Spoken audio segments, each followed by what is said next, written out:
businesses in Salisbury after the nerve agent attack there. The leader of Wiltshire Council, Baroness Scott, says the rescue package has been agreed at a meeting in Westminster yesterday.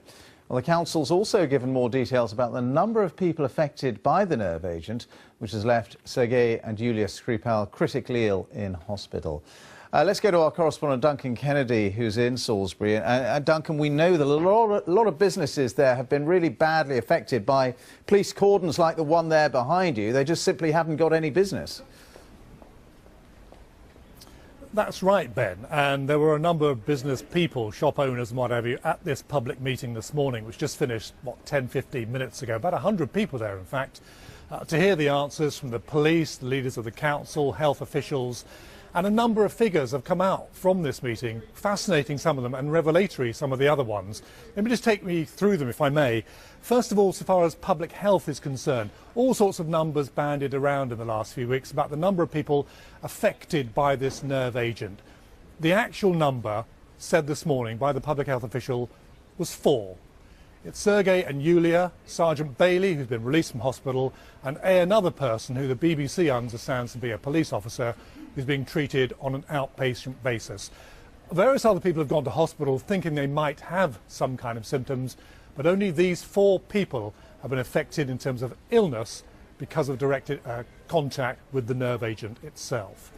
Another figure to come out this morning is the number of businesses to have been affected. We're standing by one set of tapes, as you say there, Ben. A lot of these businesses are closed. 8 in all have been shut. 30 have been severely affected by this whole incident over the past 3 weeks. Takings for the most affected business are down by 80%, and on average, right across the city of Salisbury, a city of about 40 or 50,000 people, takings are down 20%. There's been a real knock-on effect by tourists and others not coming to this city. As you said, £1 million announced this morning from central government to help businesses and others here. Another £100,000 hardship fund has been put in place by the council. There was one young man at this meeting this morning, put his hand up and asked the question saying, who's going to pay me? I'm one of these businesses that's been shut down. I'm on a 0 hours contract. How am I going to get any money? And the council leader tried to reassure him that he would be one of those beneficiaries of this hardship fund. What the council made clear is that it didn't want anybody laid off, anybody losing their job as a result of this incident. And one other set of facts to come out from this morning's meeting, Ben, is that the council was saying we're now going from a crime scene scenario, like the one behind me, to a decontamination scene. And that decontamination will start next week. OK, Duncan, thank you very much. We're going to go straight to the Commons because the Foreign Secretary is answering questions. Should be in no doubt of the resolute response of the UK and our international allies to what remains a brazen and utterly repugnant act on UK soil. But my right honourable friend will know that we will need to continue to work with our allies, and with this in mind, will he ensure that where Russian intelligence officers have been expelled from one country, they will be denied entry to other countries, and that international cooperation is strengthened to trace tainted funds, enhance cyber resilience and support criminal investigations into the deaths of Russian citizens in the UK and elsewhere?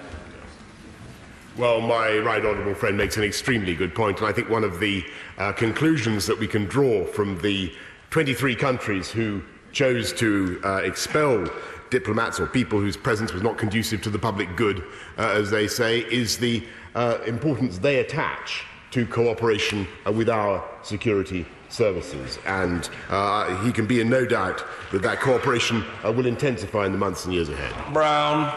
Thank you, Mr. Speaker.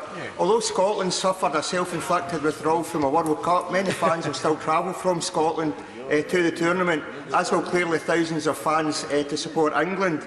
Now, following the expulsion of UK diplomats from Russia, has the Foreign Secretary approached any EU colleagues to ask for additional consular assistance to be available to any UK citizens travelling? Thank you, Mr. Speaker. Yes, I understand the point that the honourable gentleman raises. We have not so far sought extra consular assistance from any other European country.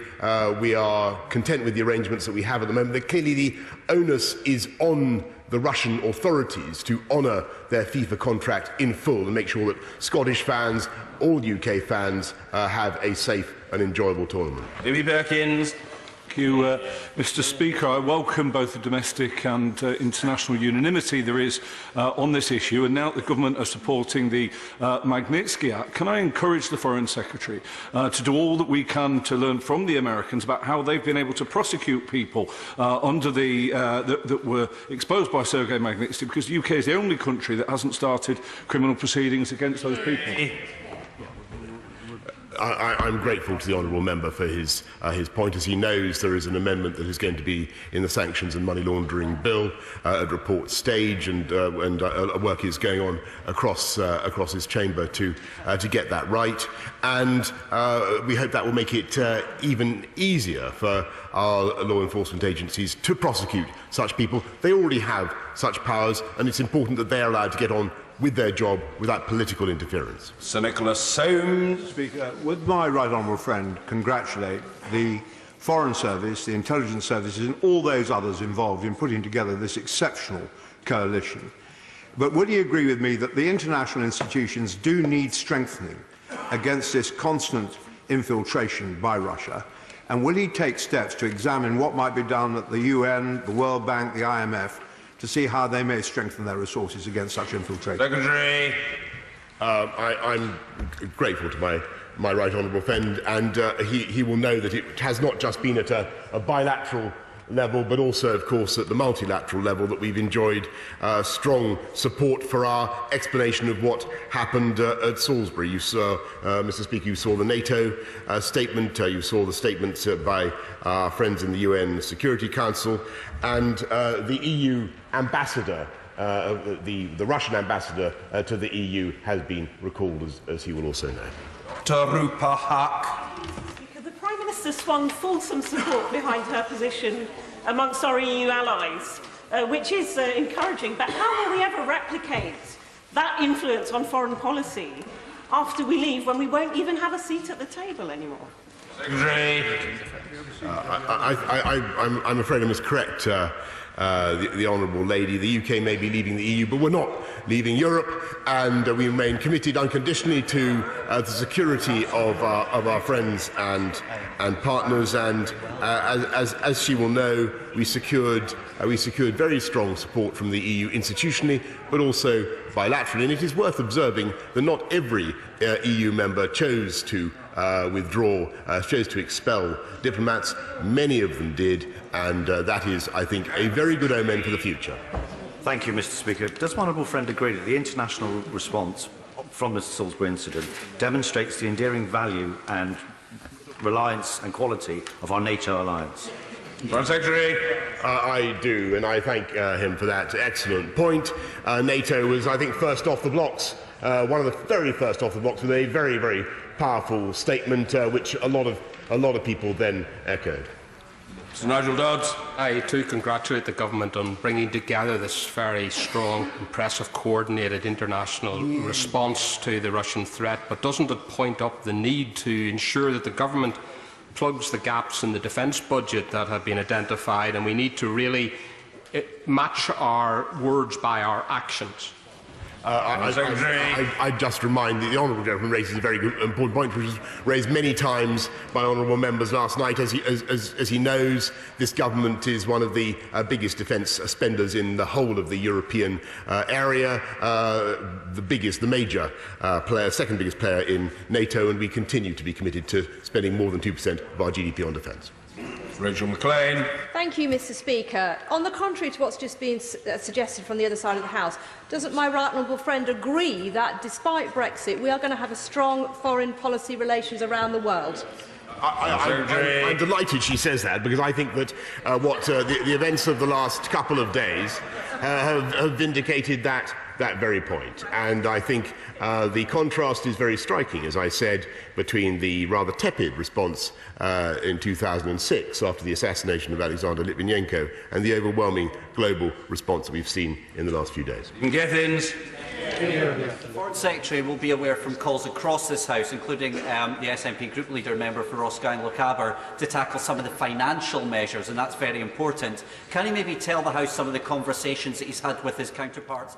So we'll leave the comments there. Foreign Secretary Boris Johnson taking questions on a range of issues, but predominantly, as you heard, there, the fallout from the nerve agent attack in Salisbury and the decision of not only the UK but many other countries, including the United States and many European allies, to expel Russian diplomats as well. That's the Foreign Secretary Boris Johnson in the Commons. Well, let's talk to the Australian High Commissioner to the United Kingdom, Alexander Downer, who joins me now. Thank you very much indeed for your time. And Australia has expelled, I think, 2 Russian diplomats. Why did you feel the need to show solidarity with the UK? Well, first of all, we think this is an appalling attack, the worst, if you could call it this, chemical weapons attack in Europe since the Second World War, and it demands a very strong, a very robust response. I don't think any of us in what you might broadly describe as the Western Alliance should do anything but get together and demonstrate to the Russians that this sort of behaviour is utterly intolerable. And we have definitely expelled 2 undeclared spies from the Russian embassy in Australia. And we do that because of the merits of the case, but also very happily in solidarity with the British government, which has shown extraordinary leadership in the way that it's addressed this issue. And we've heard from the Russians there will be a response, there will be retaliation. Are you expecting some of your diplomats in Moscow to be thrown out as a result of this? We'll just have to wait and see. But the point isn't so much that we can get by, but the point is to do everything we can to disrupt Russian intelligence, but secondly to demonstrate to Russia that if you behave in this way outside of the rules-based international system in a reckless way, causing at least very great injury, if not death. They're still alive, the 2 people who were attacked, but coming close to death. If you behave in that sort of way, you will receive a very robust response from the Western Alliance, from countries from the UK to Australia to Canada and, of course, the EU countries and, above all, America.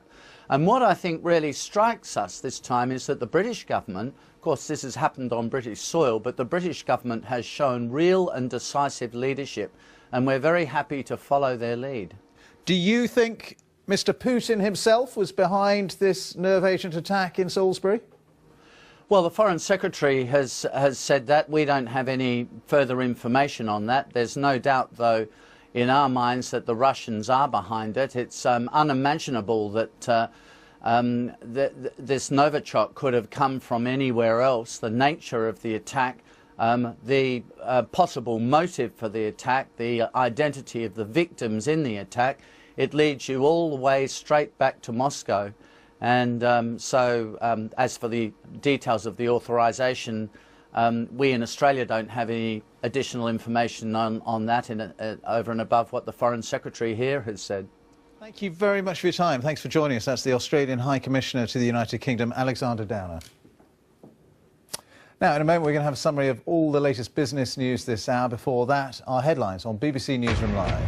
Russia says it will respond harshly to the biggest ever mass expulsion of diplomats after the nerve agent attack in Salisbury. A new report suggests businesses view European migrants as more motivated, flexible and willing to work longer hours than the domestic labour force. 41 children were among the 64 people killed in the Siberian shopping centre fire. President Putin says it was caused by criminal negligence.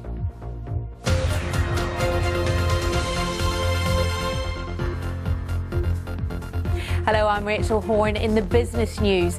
The Business Secretary, Greg Clark, has jumped into the GKN takeover bid battle, demanding binding commitments from the turnaround specialist Melrose, who are making the £8 billion bid for the engineering firm. Mr Clark wants extensive and clear measures over the workforce, research and development and pension schemes.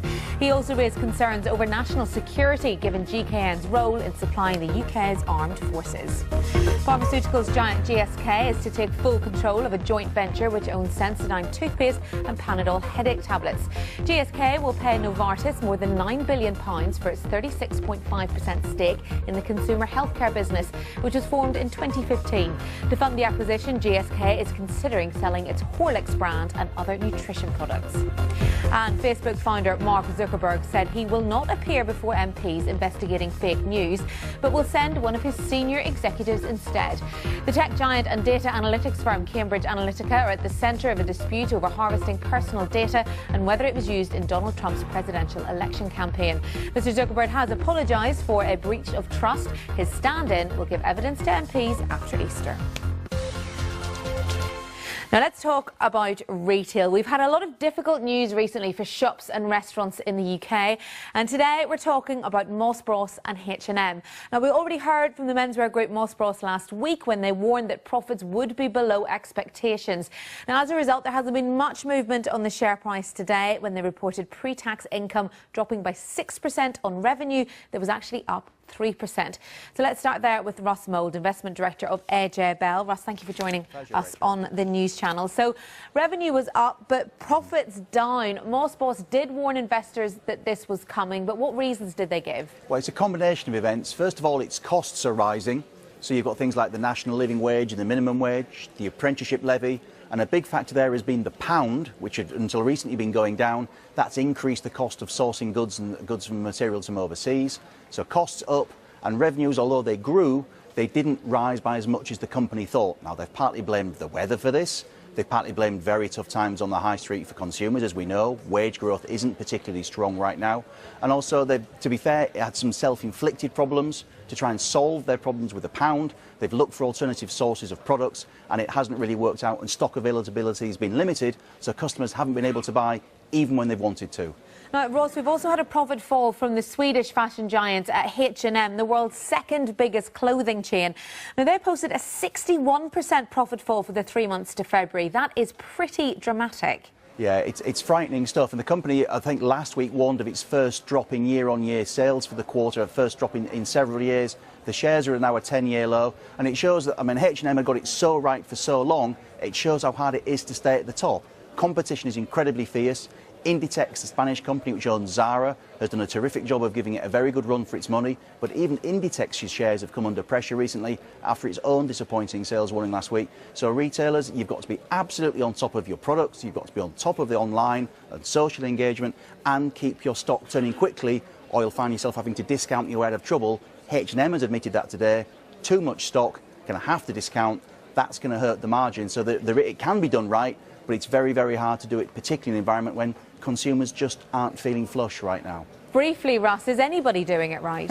Well, I think, to be fair, Next and Moss Bros, in terms of their strategy, doing everything right, but in terms of actually turning it into profits growth and sales growth, Joules is doing well, Ted Baker is doing well, even after a stumble last week. You can see that in their share prices. And also some of the pure online players like Boohoo and Quiz have clearly got very, very strong brand recognition. Whether their customers prove loyal or not on a purely price-driven, that's going to be a very key test. But I'm probably not their core customer. Somebody who believes in that, you know, true style always lasts and fashion comes and goes.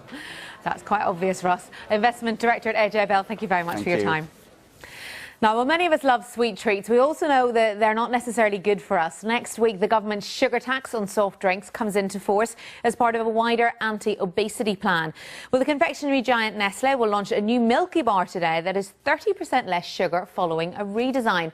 Our business correspondent Nina Warhorst went to the York lab where it was developed. You won't meet many people who aren't fans of the sweet stuff, including Jan. Despite the fact that he's worked in chocolate for 20 years, still eat it every day? Absolutely every day. Still love it? Still absolutely love it, adore chocolate. Incredible. Lots of us do, don't we? But we know that it is a bit of a problem. Childhood obesity, for example, 1 in 5 10 to 11-year-olds are obese, and that's why Public Health England is calling on chocolate makers to reduce sugar content by 20% by 2020. One of the ways Nestlé say they're doing it is bringing out a product that's 30% lower in sugar, still tastes sweet, but doesn't have any artificial sweeteners in it. Doesn't it sound too good to be true? Jazz, how does the science of it work? So the science behind Milky Bar Wowsums starts with challenging why sugar needs to be crystal.